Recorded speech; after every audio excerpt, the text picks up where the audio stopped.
여러분과 축구로 소통하는 주주 채널 다니엘 구독, 좋아요 한 번씩 부탁드립니다. 네, 여러분 안녕하십니까. 주주 채널의 다니엘입니다. 오늘도 제가 한 경기를 리뷰하게 되었고요.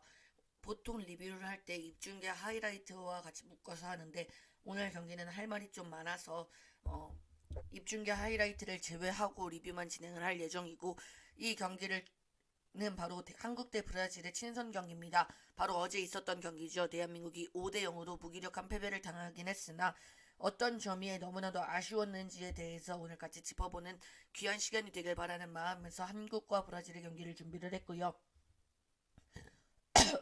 우선 브라질과의 매치를 잡은 이유는 우리가 강팀을 상대로도 어떤 우리의 전술이 잘 실험이 되고 어떻게 우리의 강한 경쟁력을 테스트를 할 수 있을까라는 부분에 대해서 브라질과 경기를 잡은 것 같은데, 이 경기 같은 경우에는 우리가 하고자 하는 모든 게 잘 되지 않았어요.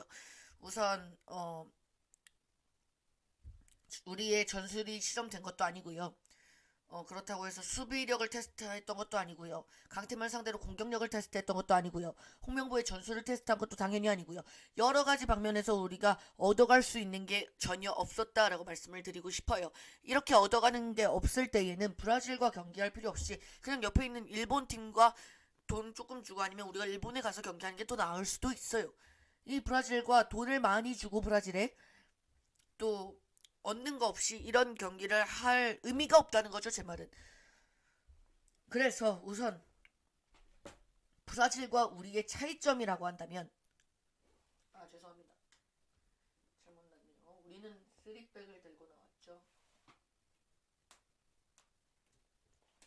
이렇게 3-4-3을 대한민국이 들고 나왔는데, 이 3-4-3 가운데서 이 미드필더라고 하죠. 브라질 같은 경우는 3미들입니다. 이렇게 브라질은 3미들인데 이 3미들이 자기 땅을 잡는 게 아니라 유기적으로, 유동적으로, 역동적으로 움직이면서 경기를 풀어나갑니다. 하지만 대한민국은, 코리아 레퍼블릭은 이 자리가 자기의 위치가 되는 거예요. 이 자리가, 여기가 백승호면 백승호 땅입니다.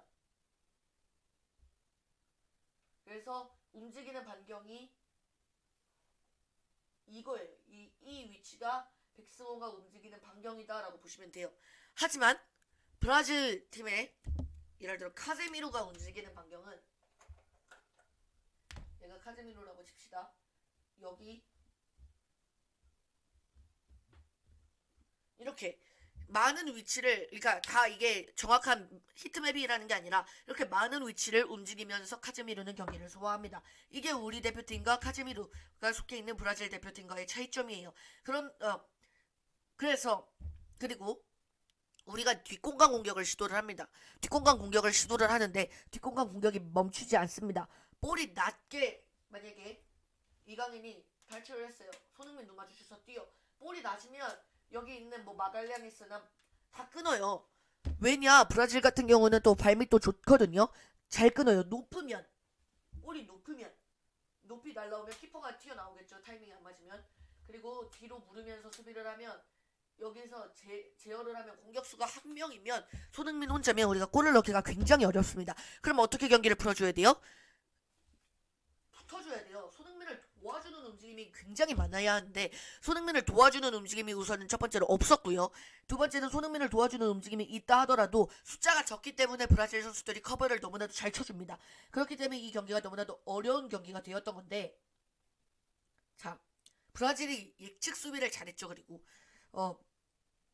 원래 브라질을 뚫을 수 있는 결정적인 이유였던 게, 브라질이 공격수들이 공격을 하잖아요.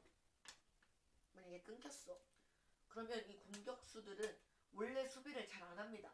그러니까 공간이 좀 나는데 이제 이 안첼로티가 부임하고 나서는 색깔을 완전히 바꿔버렸어요. 그래서 공격수들도 수비로 다 가담을 해줘요. 그러니까 우리가 동등한 11대 11, 아니 11대 11이 아니지, 10대 키퍼 빼고 10대 10으로 싸우면 우리가 당연히 질 수밖에 없다 이거야. 브라질 선수들이 워낙 개인 능력과 또 팀 컬러가 뚜렷하기 때문에 우리가 질 수밖에 없다 이거예요. 그러면 어떻게 해야 돼? 예를 들어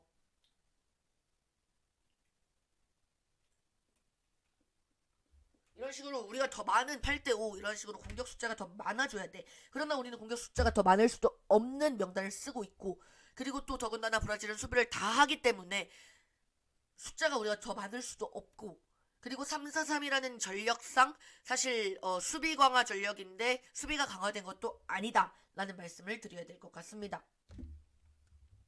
그리고 첫 번째 실점 장면에서는 이태석과 김주성이 에스테방을 잘 막지 못했죠.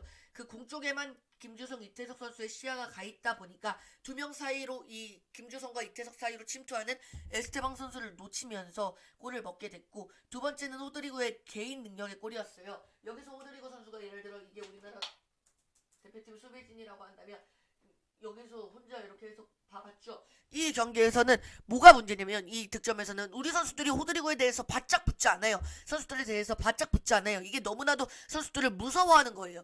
선수들의 발 2개, 손 2개 뭐 다 똑같대. 신체 조건 다 똑같은데 우리는 왜 브라질만 만나면 긴장을 하는 건지, 우리는 왜 브라질만 만나면은 얼어가지고 실수가 많이 나오는지, 이거에 대해서도 좀 고민을 할 필요가 있어요. 브라질뿐만 아니라 본선 가면 브라질 같은 강팀들이 굉장히 많잖아요. 잉글랜드를 비롯해서 또 여러 팀들이. 그러다 보니까 우리는 그런 걸 생각을 해야 됩니다. 슛 각만 좁혔어도 안 들어갔을 골이고, 세 번째 골 같은 경우는 김민재 선수의 실수죠. 김민재 선수가 볼을 잡고 있는데 이렇게 돌아서 하다 보니까 에스테방에게 꿀려서 골을 먹었잖아요. 이게 뭐가 문제냐면 콜플레이를 전혀 하지 않았어요.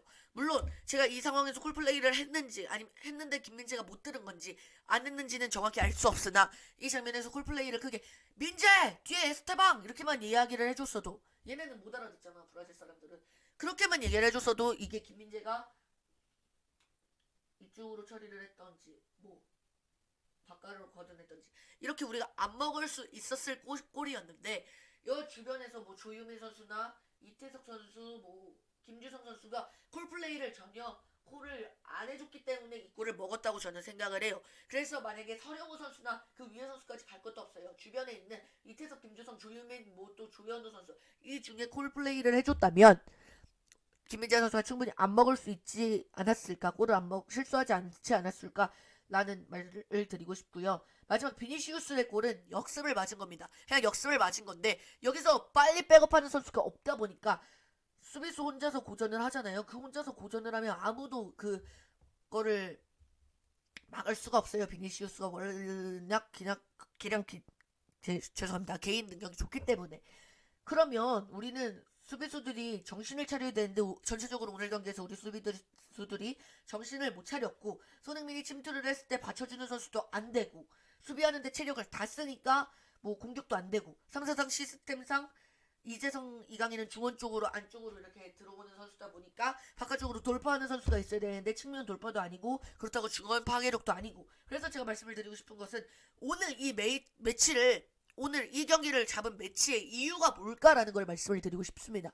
이 경기를 왜 잡았을까라는 말씀을 드리고 싶은데, 왜냐? 얻은 것도 없습니다. 일단 두 번째, 결과도 없습니다. 세 번째, 체력도 소진을 했습니다.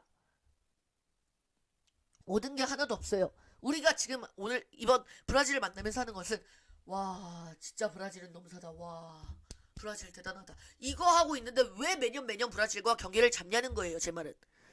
그럴 거면 일본이나 뭐 강한 팀을 잡고 싶으면 차라리 이탈리아, 뭐 벨기에 이런 팀 원정, 유럽 원정을 가는 게 차라리 낫지, 일본 원정을 가보는 것도 낫지, 차라리 우리나라 홈에서 브라질과 경기 잡는 건 의미가 없습니다. 남미 팀과 잡을 거면 콜롬비아, 뭐 다음 경기인 것처럼 파라과이 이런 팀이랑 잡아야지, 브라질이랑 잡는 건 사실 의미 자체가 없어요. 왜냐, 이거는 그냥 브라질 재롱잔치 하다 끝나는 경기가 돼버리거든요. 이러면 우리가 데뷔를 하고 싶어도 브라질 만났으니까 데뷔 되겠지? 전혀 아닙니다. 데뷔 오히려 더 안 돼요. 그렇기 때문에 브라질과 잡은 의미가 전혀 없다라고 말씀을 드리고 싶고요. 팬들의 민심도 이렇고요. 우선 홈 경기에서 야유가 나오고 팬들이 일찍 떠난다는 게 이게 말이 됩니까? 안 됩니다. 이거는 좀 문제가 있습니다. 손흥민, 이강인이 인터뷰에서 사과하는 게 아니라 좀 축구 대표팀이 변해야 한다는 말씀을 드리고 싶습니다. 물론 홍명보가 엄청 발전한 건 맞아요. 초반에 비해서. 그러나 홍명보가 어떻게 하면 더 발전할지, 본선에서 어떻게 하면 더 좋은 모습을 보일지를 생각을 하고 홍명보호에 대한 변화가 필요합니다. 그렇게 변화가 될 때 홍명보호가 본선에서 좋은 모습을 낼 수 있는 거지, 이 상태로 나가면 16강까지는 어영부영 올라간다 해도 32강부터는 강한 팀 만나면 떨어집니다.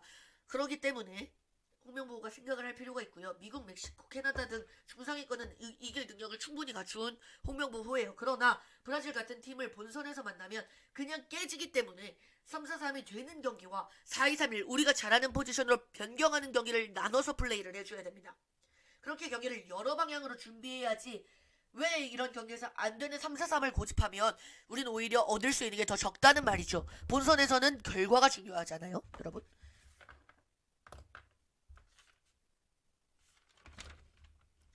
차라리 3-4-3을 쓸 거면 윙으로 손흥민, 이강인을 톱으로 오영규를 놓고 오영규가 버티고 이강인이 찌르고 손흥민이 침투하는 형태로 가던가, 이게 역습의 형태죠. 그런데 3-4-3을 쓰면 공격의 효율이 너무나도 떨어지니까 이런 경기에서는 4-2-3-1을 활용해서 이태석, 김민재, 조유민, 서령우, 황인범, 백승호, 5월, 옌스, 이재성, 손흥민, 오영규, 이강인을 놓고 옌스나 백승호가 싸우고 이강인이 측면 탈압박하고 오영규가 버티고 손흥민이 측면을 허무는, 때로는 침투를 하는, 우리가 잘할 수 있는 축구를 해야 한다. 2차 3차 예선에 했던 축구를 보여줘야 이런 경기에서 우리가 성과를 얻을 수 있지 않을까라고 생각을 하고요. 그러면 브라질은 13명, 12명, 14명 축구하는 게 아닌데 왜 이렇게 긴장을 해서 실수를 많이 하는가를 제가 말씀드렸던 것처럼 생각을 해줘야 됩니다. 강팀이다 라는 생각 대신 우리가 제일 잘한다, 이길 수 있다, 이런 생각을 가지고 최선을 다해야 한다고 생각을 합니다. 얻는 게 어쨌든 제로인 경기였어요. 너무 아쉽습니다. 단순히 수비 숫자를 늘리기보다 수비 전술을 강화해야 되고, 주건이 부진하니까 말한 것처럼 4-2-3-1을 사용해서 3미들 주건 숫자를 늘려주면서 팀 전술 강화가 돼야 되고, 역습 준비가 너무나도 안 됐기 때문에 강화를 해야 하는 그런 모습이 보였던 경기가 아닌가라고 저는 말씀을 드리고 싶습니다. 오늘 방송은 여기까지 하도록 하겠습니다. 여러분도 너무나도 아쉬우실 거고요. 5-0이라는 대참사가 서울에서 일어났다는 게 너무나도 아쉬우실 겁니다. 그러나 대한민국이 이 역시 본선을 준비하는 과정이고, 본선에서 좋은 모습을 보이기 위한 하나의 준비 과정이라 생각하고, 또 기다리면서 인내하면서 또 대한민국 축구 대표팀을 믿고 기다리도록 하죠. 감사합니다. 구독, 좋아요, 알림 설정 한 번씩만 부탁드립니다. 400명까지 7명 남았는데요. 여러분의 구독, 좋아요, 알림 설정이 저희 영상 제작에 큰 도움이 되고 있으니까요. 속히 빠른 시일 내내 400명이 되기를 바랍니다. 감사합니다.